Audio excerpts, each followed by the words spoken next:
He may be the most popular villain on the planet, a man whose identity defies recognition, whose psychosis defies diagnosis, and whose actions defy prediction. A man who has pushed not only the Batman, but every other member of the Justice League to their very limits at one time or another. A man who has committed unspeakable acts of cruelty and violence upon the DC Universe. And since this is the time of year when we celebrate Batman Day, you and I both know we cannot reflect upon the Dark Knight without reflecting upon his most legendary nemesis. That's right, it's Joker time. And since we celebrated the Batman by revisiting his first ever appearance in comics just a few days ago, it is only fitting to look back at the Joker's very first appearance in Batman issue number 1. From the spring of 1940, one of the holy grail of comics, an iconic cover, an iconic hero, and an iconic villain. It really doesn't get any better than this. So without further ado, welcome back to the Comicverse, everyone,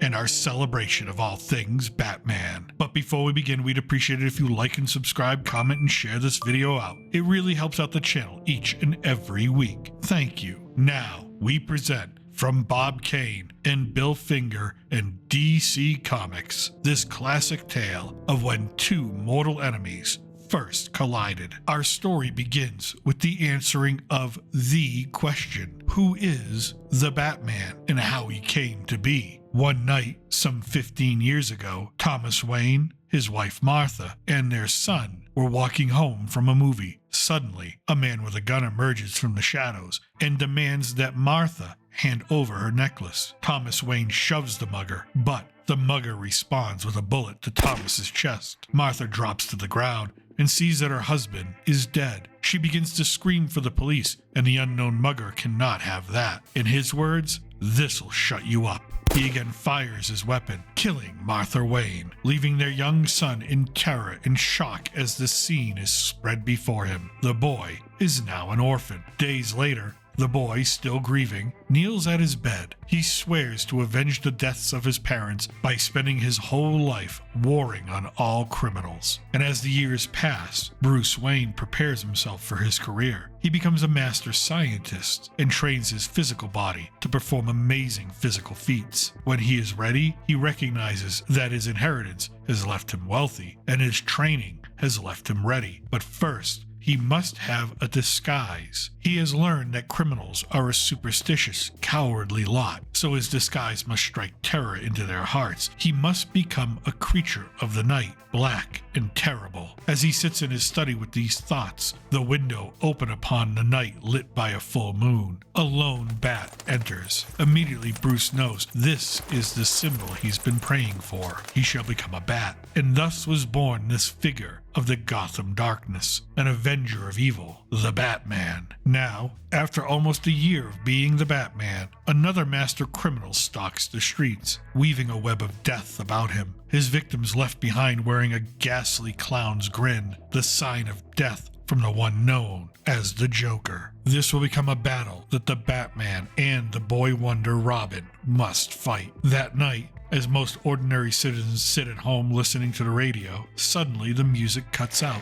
In its place, a toneless voice drones out. Tonight, at precisely 12 o'clock midnight, I will kill Henry Claridge and steal the Claridge diamond. Do not try to stop me. The Joker has spoken. Then, music picks up where it left off. Wives warn their husbands of the radio broadcasts, but husbands dismiss it like a hoax or a bad prank, like that Orson Welles fellow pulled a few years back. But radio stations are swamped with calls, and representatives state that the message was not part of their programming. Henry Claridge, though, is panicked. The police are at his home, and they assure Henry that as long as the diamond and Henry are in the same room, the police will protect them. And at 11 o'clock, 1 hour to go, Henry is cordoned off by a division of officers. Then the clock strikes midnight. Henry shouts for joy. He's not dead. He's safe and alive. Then, without warning, Henry begins to convulse and choke. His body rattles as he falls backwards. The Joker has fulfilled his threat. Henry Claridge is dead, and his facial muscles pull back, leaving the deceased with a horrible grin across his lifeless face. One officer remarks that the Joker brings death to his victims with a smile. As the police grapple with Henry's sudden death and wonder how the Joker got into the room with all of them there, the chief races to the safe, still in that very same room, where the diamond is held. When he opens it, he removes the famed gem. But something is off. It's a fake. It's made of glass. Then, one of the patrolmen finds something else under the diamond's case. A playing card. The sign of the Joker. Not far away from the crime scene, a man sits. A man with a changeless mask-like face, but for his burning, hate-filled eyes. How he wishes he could tell the stupid police how he did it. How the diamond is now his. How Claridge was given an injection in his sleep 24 hours ago. A solution that would kill exactly 1 day later. Midnight. And it did. How he exchanged diamonds last night, that the crime was already committed before they ever arrived. The Joker speaks aloud that if the police want to play with the Joker, they better expect to be dealt from the bottom of the deck. Meanwhile,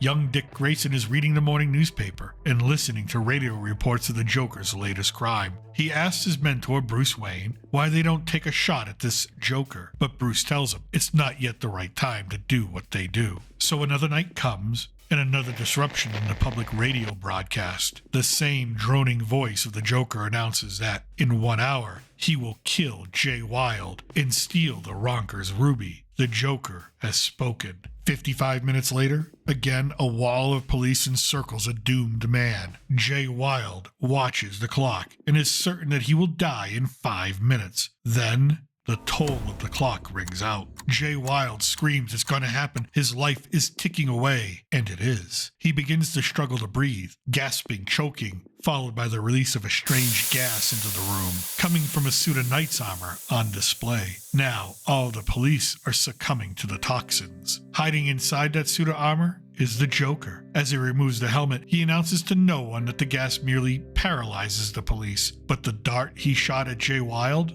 Well, that one was lethal. The Joker reaches down and turns Jay's body over. Another death, another grin formed ear to ear. The Joker sheds the rest of his garb, steals the ruby, and walks calmly from the crime scene. Meanwhile, in another part of town, a seedier part, the city's gangs are meeting. They too are interested in this Joker, but for different reasons. They wanted to steal the diamond and the ruby. They had a plan, but this Joker is cutting in on their racket, and for Brute Nelson, he tells his men to put out the word. He thinks the Joker is a yellow rat, and Brute is determined to take him down. At the home of Bruce Wayne, Batman is suiting up for action, alone. Dick Grayson asks why he's going solo. Bruce doesn't answer him. The Batman has also heard through the grapevine that Brute Nelson is gunning for the Joker, and now the time is ripe, but the Batman may be too late. As Brute Nelson sits in his private house in the suburbs muttering about the Joker, he learns when you speak of the devil appears, and through the front door burst the funeral-faced, hate-filled eyes of the Joker. But Brute is not as dumb as he looks. His men were lying in wait for the Joker, and they enter the room, guns drawn. However, the Batman is also there, upstairs, and not being as quiet as he should. One of Brute's men hears his footsteps and announces his presence. The Batman has no choice. He flies into action, forgetting about the Joker for just a moment as the thugs turn their weapons on the Dark Knight. Like a human avalanche, the Batman hurls himself down the stairway into the three-armed men. A massive right uppercut from the Bat crushes the jaw of one. Then, the Batman uses a chair to bash into splinters over the remaining two. However, this distraction gives the Joker just the chance he wants. But the Joker doesn't want to waste Joker toxin on such an undeserving victim. But a bullet will do the trick just fine. As Brute falls, the Joker exits out the window. However, the Batman is on his tail. As the Joker takes off in his car, the Batman leaps onto the trunk and holds on with all his strength. As the Joker speeds further down the road, the Batman slowly grapples his way to the driver's side, where the Joker sees him, pulls his weapon, and tells the Bat, prepare to die. But the Joker underestimates the Batman's strength as he reaches with one hand while holding on with the other to divert the gunshot into the air. But now, the car is out of control. Just before it careens off the side of a stone bridge into the water below, the Batman opens the driver's door, grabs the Joker, and they both tumble onto the asphalt, avoiding certain death. As both men rise up, the Joker is first to land a deceptively powerful haymaker to the Batman's jaw, all the while screaming that he's going to kill him. The Batman, reeling back into the safety wall, has no answer. The Joker lands a wicked kick to the Batman's head, forcing his body over and down into the waters below. The only thing the Batman hears before he hits the water? Laughter. Sickening laughter. Fortunately, plunging into the cold water revives the Batman from near unconsciousness, and he begins to swim to the surface. When he gets to shore, the Joker is gone, and the Batman now knows he has met someone who can match his own abilities. After getting home, Bruce and Dick are listening to the radio, as is the rest of the city. The Joker's voice breaks in once again. This time, his target is a judge, the same judge that once sent him to prison, and for that, the judge will die. Death will come at 10. The Joker has spoken. Bruce and Dick have just 2 hours to act. Meanwhile, at Judge Drake's home, the jurist paces as the clock strikes 9. 1 hour left to live. The police chief tells him that he should relax. There are men posted all around the house. He should just sit and play some cards. The minutes fly by as the two men play cards. It's almost 10 o'clock. The chief tells the judge that it's his move. The judge folds. He needs the ace of spades to win the game. The chief holds up a Joker card and tells the judge that he can't win anyway. You see, he is holding the winning card. The chief's face then contorts and twists, an enormous smile, eyes like a predator. It is the Joker in disguise. The judge steps backwards in fear. The face of death has revealed itself. Judge Drake does not stand a chance. In minutes, the toxin takes his life, leaving him with the same death mask as the previous victims of the Joker, who, still in disguise, walks calmly out of the house, telling the patrolman that the judge is dead, the Joker has won, and that he is going back to headquarters. As the Joker walks away from the judge's house, Robin the Boy Wonder spots him. The Batman gave him strict orders to follow anyone who leaves. Robin does just that, following the man in the police uniform to a deserted, creepy house, clothed in darkness. Robin sees the man enter, and he continues to follow, and inside, it is quiet, too quiet for Robin as he lights a match. And as he illuminates the room, he does not notice the Joker standing behind him, a lead pipe raised in his left hand. And Robin does not anticipate the hit to his head that knocks him into unconsciousness. The only question now? Where is the Batman? The answer is outside of the judge's home, inspecting the scene of the Joker's latest murder. When he does not find Robin, the Batman illuminates the sidewalk with an infrared lamp, allowing him to see Robin's footsteps, since the soles of his shoes are treated with a special chemical that glows under the red spectrum. Meanwhile, inside the no longer deserted house, Robin is tied to a chair, the Joker ready to eject him with the deadly toxin. As the needle comes close to Robin's bicep, the Batman crashes through the window, ordering the Joker to drop it. The Batman floors the Joker with a right cross to the temple, sending the madman into the table of chemicals he has prepared. Electricity and flame ignite the liquids in a flash, then a bang. The room begins to engulf in flames, but the Joker is not done yet. He reaches for a fallen spray gun, aims it at the Batman, and releases the paralyzing gas, a gas the Joker is immune to.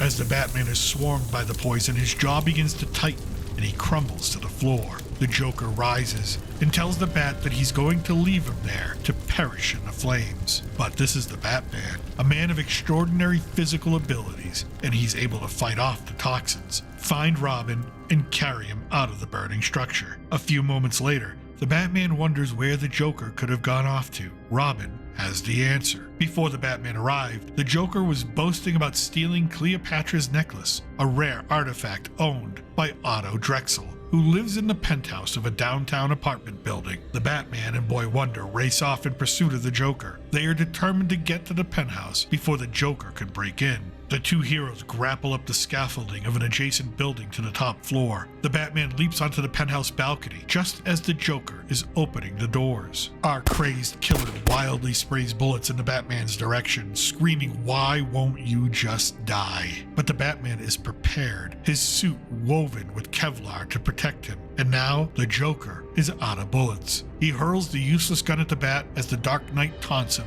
wondering if now he will really see if the Joker can hold his own in a fight. The Joker turns to run and leaps onto the same scaffolding the Batman used to climb up. But the Joker has made his first mistake. As he pulls himself up onto the platform, he is met by the Boy Wonder, who drops to the ground while raising his leg, meeting the Joker's face with the heel of his foot. The smashing kick sends the Joker over the edge, falling to certain death, but the Batman is there, with an outstretched arm to catch the maniac. For the Batman, the Joker is too valuable a prize to lose this way. He pulls the clown-faced murderer up, and with one last left hook, ends the Joker's reign of terror. The next day, the papers are filled with stories of the Batman's victory. For Robin, he just wants to understand how the Joker's toxin works. Bruce explains that it affects the muscles, pulling and tightening them, and that the Joker is too clever and too deadly to ever be set free again. Meanwhile, even as Bruce speaks those words, the Joker is being held in a state prison, staring through his cell door, plotting his escape, and planning to one day have the last laugh. Thus ends the first ever appearance of the Joker, one of the greatest villains ever imagined, and the first ever story published in Batman issue number 1. I hope you enjoyed this look back at pop culture history and the birth of a rivalry that seems destined to go on forever. I thank you for watching. If you want more pop culture fun and more Batman celebration, click on the thumbnail at the end of the video for our look back at arguably the Batman's most vicious foe, Killer Croc. You'll be glad you did. I thank you for watching. Until next time, remember I am still your reluctant gringo from somewhere south of the border. Salut and a huevo.